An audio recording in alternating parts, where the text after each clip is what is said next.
মাল যারাই হোক না বললে বিক্রি হবে না সব।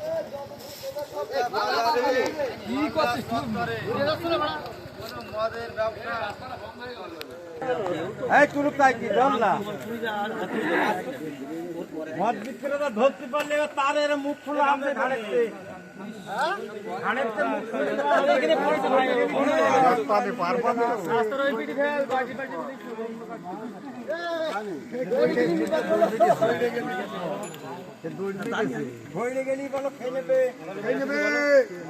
মদ বিক্রি করলে তারও ঘাড় মাটকা নেবে এইভাবে। মদ কিরা ব্যস্ত তার খুঁজে খুঁজে বের করছে আমরা। দর্শক কি বলছে?